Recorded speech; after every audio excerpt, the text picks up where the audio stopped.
Here's some philosophy on hand planes. Thought I'd show how I have mine set up, which is going to be probably a little bit different from others. Everyone, of course, is going to have their setup in their own particular way, but I have mine set up for green woodworking usually. This is, for the most part, this is what I'm using these for, not for fine cabinetry work and joinery, which is something that I do not have much skill in. So I typically use my planes for things like making peg leg chairs, like very similar to this chopping block, or just a chopping block, or a shaving horse, or even a Roman workbench that I'm going to show off eventually. So I have them set up from left to right in most coarse and most used to least coarse and least used, except for the one on the end. That's kind of an outlier. That's a new plane that I've been working on. Well, I'll talk about that in a minute.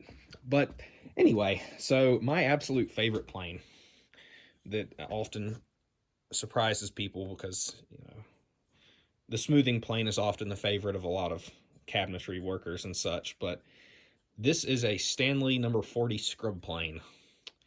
See how narrow it is? This is a Sweetheart plane. You can see the Sweetheart logo here. It's probably made in the 20s or 30s sometime. And this is for scrubbing the wood cross grain. So, for example, obviously this wouldn't be a piece that you would use the scrub plane on, but just as an example, the plane is worked across the grain rather than with the grain. And this has a very heavily cambered iron, and cambered just means curved, where you've got this very deep sweep in it, and it's set fairly aggressively. So, and it depends. This is very easy to adjust.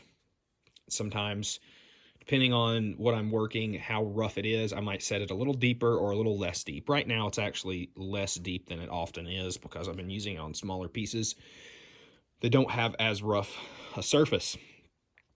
But this is just for very rapidly removing rough surfaces from a riven piece of wood. So when you split a piece of wood, typically it's going to, again, this is just a small example, you're going to have humps, and well, that's a little bit of a curved piece, but you're going to have humps, and you're going to have stringy bits like this, and it's not going to, you're not going to be able to do much with some of these other planes. This is actually a German style tool. This is, all these other planes are more Anglo-American, especially this wood-soled plane. And scrub planes like this are very indicative of the German influence in American woodworking. So, but, and it's very narrow, and you just very rapidly run this across the grain, and it scrubs the really rough parts off of it, and you get a really distinctive surface. And for very rustic pieces, sometimes this is the surface that this leaves is enough. You can flatten out things more or less to usable flatness, and it leaves a rough aesthetic that some people like. And this one, actually, I broke the frog, or the wedge, whatever you want to call it. I don't know if this is properly called a frog, but this little wedge piece here, and I made a new one out of brass and just tapped it for the thumb screw. But I think it's really cool that it matches the horn screw here. So very unique to me, and I just love this plane so much. It's one of my favorite planes. This is probably my second and or favorite and or tied plane, and this is a 4-plane or jack plane. They have different names. People get into semantics. I would call this more of a 4-plane, but this is a very old, this is a Thistle brand plane, probably made in the mid 1800s. It is an American-made plane. All of these are. And it's got an entirely wood sole. Wood sole, very traditional, and it's just got your iron up here with a friction fit wedge. And this is one that does have the chip breaker, which is a little iron thing that's supposed to ease chips from getting caught in the mouth. But this comes from the English tradition. This would take the place of the scrub plane. If you didn't have a scrub plane, this is what you would be using. Like I say, very English. And this is, you can see quite a wide open mouth and a very nicely cambered blade. It's not as nearly as aggressive or narrow as the scrub plane, but it is intended for roughing in, taking the roughness out of riven, very, very rough wood.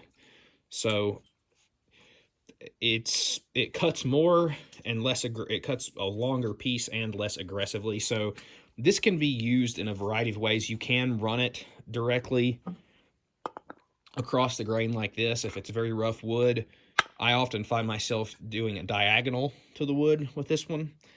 And in some circumstances, you can use it parallel to the grain.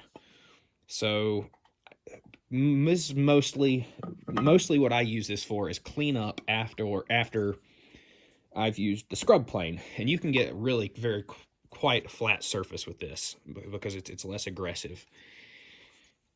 Some people have these sharpened differently. Some people have them with the edge isn't cambered quite as much, and it'll cut a little bit, set finer, cut a little bit finer, which allows you to work along the grain a little bit more. But that's what my intermediate plane is. Sometimes I will immediately start with this one, especially if it's a much cleaner piece of wood. So if you've got a nice clean split, like there's a piece of ash right there, that side's nasty, but that's not quite as rough as some things you split. And you could immediately start with your foreplane. And the reason this is black, this is actually made out of beechwood, as most American wood-soled planes are. The bottom's light because you have to resurface that sometimes, occasionally. And this is because linseed oil is applied for years and years at a time, and eventually it turns this beautiful dark color. And you can see where you hold your hand, you know, right here, it's worn. It has worn through the linseed oil, and I continue the tradition. I think it's kind of a neat thing. You can see the many hands that have held and used this thing. You can see it's worn in from being held. I just think that's amazing. Something that old is still very useful. And I did have to restore these, clean up the irons. The biggest thing is being able to grind the iron. That's very important, to have the right sweep in the iron and having it fairly sharp. Now, planes, they don't have to have for these rougher planes, the edge doesn't have to be, straight razor sharp necessarily all the time. They do need sharpened. They need to be sharp, but the mechanical action of a plane is really what makes it cut well, as opposed to just having an open knife blade where you really, really have to have that extra nicely honed edge. Then this is what you'd call, this is another foreplane. You can see it's a little shorter. It's a little shorter than this big wood-soled plane.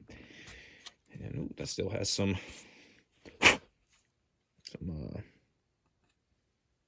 shavings in it. Yeah, this is what you would call a transitional plane. This is turn of the century, 1900-ish, maybe a little later, maybe a little earlier. And this is a Sergeant. That's a Sergeant VBM. Yeah, VBM number 3415. Sergeant's a good brand. It's not quite up there with Stanley and some of these others. Stanley's always been known as kind of the premier brand for, well, if you're not getting into outrageously high-priced things. But anyway, this is a good plane, and the idea with these became popular with the old school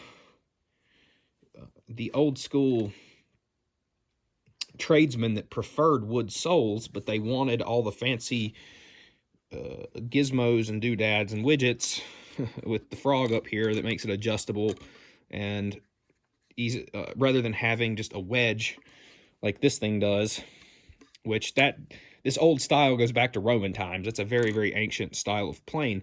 Whereas these modern ones, you have all these cast pieces, and you've got a little lever here that you can flip up and pull the frog and all the adjustments out. It's got a little thumb screw down here, and that makes it easily, finely adjustable in theory. I've had trouble getting this thing adjusted how I want it. I find it's easier to adjust very simple wedges, but to each their own. But I do have this one adjusted nicely how I want it. And as I say, people wanted that wood, the feeling of using a wood plane without with having the fancy new gear on it. Whereas iron-soled planes had been around for a long time, 1880s probably, if I'm remembering correctly. But some of your old-timers really wanted the feel of a wood-soled plane. Anyway, so that's the history on this one, and I have mine set up to use in the next step after using the wood-soled foreplane. It has a very slightly cambered iron, and you could have this one set up more like that one, but this one is straighter, and I keep this one sharper. And this one is very, very capable of running parallel to the grain in dry wood and cutting nicely. It's set quite fine, and very good for dry wood. Or if you're using a green wood piece and you really want a smooth finish on it, I would go to this one. So that's just how I have this one set up. Again, foreplane is the most versatile plane there is, because you can have your iron ground however you like. You can change it and do whatever you want with it. But this one, again, it's aggressive compared to a smoothing plane, but very wonderful for dry wood, for getting that next step, that smoother finish. So those are, I do really like that plane. I like it better than when I originally got it. It's, like I say, it's a little bit hard to adjust with the mechanical element here, but I tend to just pull the frog out and adjust it by hand. So anyway, that's how I use it. And it does have a crack in the handle, but unlike this free-floating handle on the old one, it does have a screw to hold it in. So you just glue that back together, and it works great. And it is beech soled. All the furniture is beech. Nice beech. And it's starting to get dark. It must have had a shellac of some kind on it, because you can see places where the oil won't soak in. But anyway, so yeah, nice little plane. Those are the three I use more than anything else. And then you have the smoothing plane. This is a Dunlop. This is a newer plane. This is probably, oh gosh, I don't even know a lot about the Dunlop company. It's a cheaper plane. I would think it's made more cheaply, but it's it works well enough. Yeah, this might be 50s, 60s, kind of low entry level. It's not bad. It's still iron, and it's still made well enough to work, but I've never been able to get this thing set finely enough.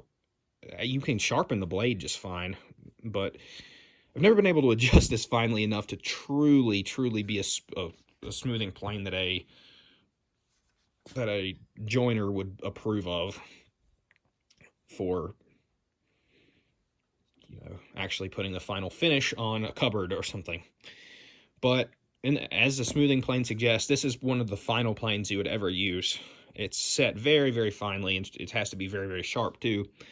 And in theory, you cut gossamer thin papery shavings with this. And mine is not set, again, I can't get it set fine enough to really do that, but I don't need that most of the time.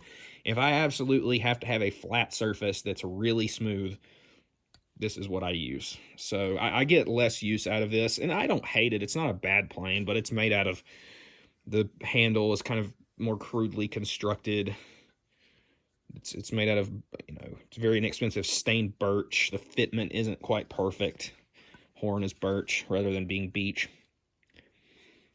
And it's constructed just fine. I mean, the iron is tempered well enough, but it's just not one of the high-end tools. But there you have it. I think I bought this very cheaply.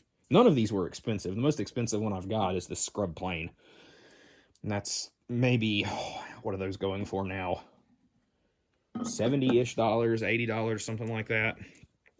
These are in the category maybe 30, maybe 40.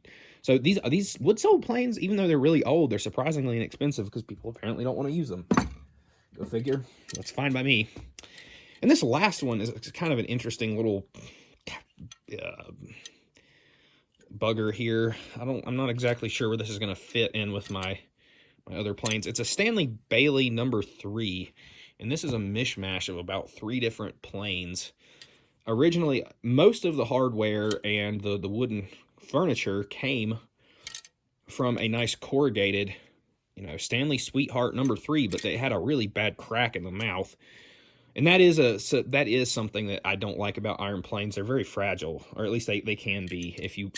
They're not impact resistant at all. If you drop this, you're going to bust a chunk out of it. So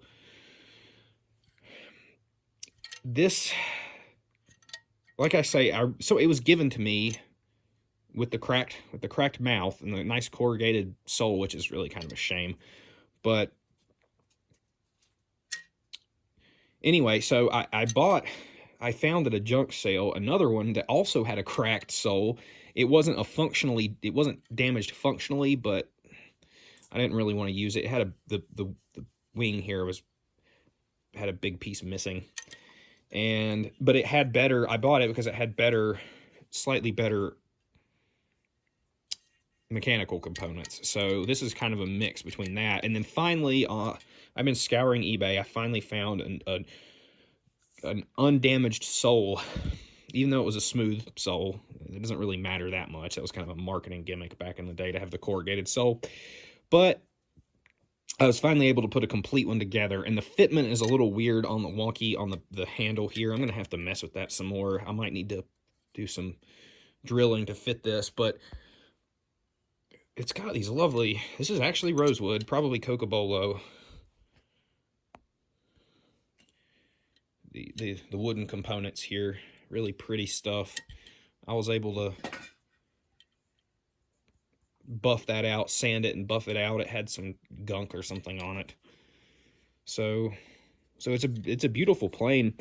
And this is kind of a modern iron 4 plane, and you'd think that's odd, or a jack plane. This is maybe more appropriately called a jack plane, which is another term for these, but you can see how short it is compared to this big long thing over here. But some people prefer these shorter ones, and there again, it kind of takes the place of these styles of planes. You can have the edge set cambered and set however you prefer. And this one I've cambered. I need to sharpen this one actually on the whetstones, but this is cambered fairly heavily, about in between these two. So I don't know how much use I'll get out of this one. I mean, I'll give it a try and use it for,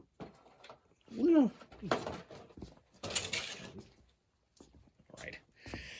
Don't make so much noise. So interesting little thing I'll mess with.